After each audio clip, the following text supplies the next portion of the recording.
and welcome to lesson 2 of this course, Colloquial Flemish, where I teach you how to speak Dutch the Flemish way. Let's be honest, what we all want when we learn a new language is to be able to speak like a native, preferably as soon as we can. At least I do.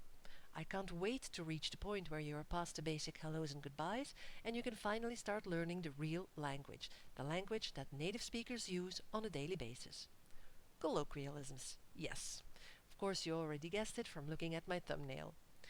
Idioms are usually very colorful and very funny when you translate them literally, and they really spice up your language. I love them so much that when I was thinking about a topic for the second lesson, I decided not to bombard you with dry grammar or theoretical stuff.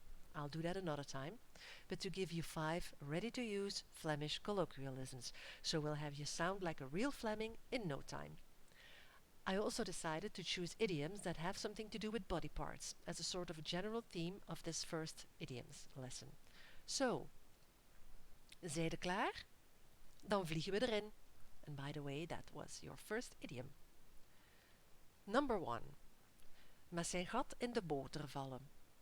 And I also found this really cute picture that shows you exactly what this idiom says. Literally, it means to land with your butt in the butter. It's very colorful, isn't it? But of course, that's not what we mean when we use this expression. It simply means to be very lucky or to be fortunate.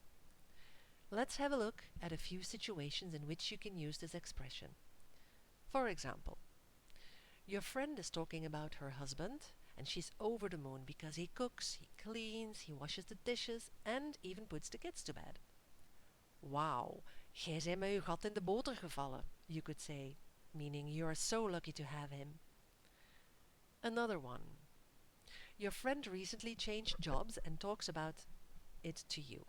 She has the best boss, her colleagues are great and the projects she gets to work on are exciting. Maar, hij zei toch met je gat in de boter gevallen daar, ze? Meaning, you are so lucky to have found that job. It sounds perfect. And the last one. 2 people gossiping about a third person who married the daughter of the wealthiest couple in town. The boy doesn't have to work anymore, the parents are now paying for everything. Says one to the other, Amai, is jij daar met zijn gat in de boter gevallen, jong?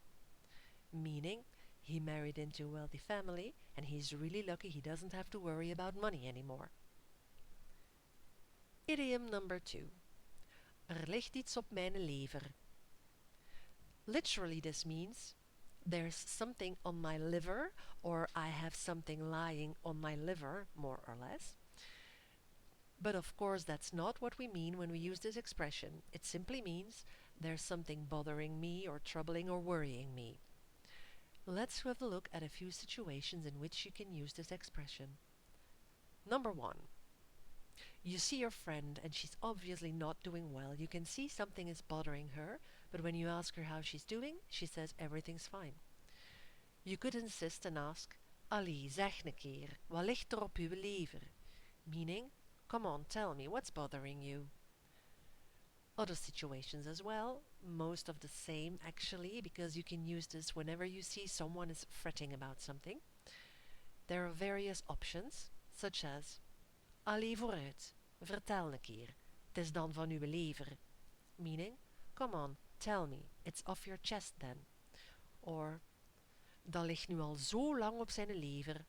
Meaning, it's been on his mind like forever. And you could say this when you know that someone is worrying about something. This is something you can use for all subjects, as you can see here. Mijn lever is obviously my liver. Uw lever is your liver, the second person singular, and zijn lever, or haar lever, meaning his or her liver. The plural forms would not really be used, so I have omitted them here, and we will talk about personal pronouns in another lesson. Idiom number 3. Iets aan iemand zijn neus hangen. Literally, this means to hang something onto someone's nose. But of course, that's not what we mean when we use this expression. It simply means to tell a secret to someone. Let's have a look at a few situations in which you can use this expression. For example, you know someone is about to make a big decision, something life-changing, something very important, and you are really curious. So you ask him, So tell me, what have you decided? But he doesn't want to talk about it yet and says, "Dan ga ik nog niet aan uw neus hangen." Meaning, I'm not going to tell you yet. And in this phrase, nog niet means not yet. Another one. You see your friend. Again, your friend, I know. So you see your friend talking to a girl that you really like, and you're very curious to know what he and she talked about. So you confront your friend, but he says, "Dan ga ik nu een keer niet aan uw neus hangen, zie." Meaning, now I'm not going to tell you that. You can basically use this expression whenever someone asks you something and you don't want to talk about it, like never or maybe not yet. We have recently had 500 days of negotiating a new government, and when finally it looked like there was going to be some progress made, the journalist asked one of the politicians, "So, have you decided yet?" And the politician replied, "Dan ga ik nu een keer niet aan uw neus hangen." So you see, you can use this in all sorts of situations. Okay, number 4. Van zijn oren maken, or another idiom with the same meaning depending on where you are in Flanders. Van zijn neus maken. There is not really a way to translate this so that it makes sense, so I'll give you just a literal translation. It would mean something along the lines of to make of one's ears or to make of one's nose. I know it doesn't make sense at all. Just remember it has to do something with ears or noses. But of course that's not what we mean when we use this expression. It simply means to make a fuss about something, to be really angry about something. Let's have a look at a few situations in which you can use this expression.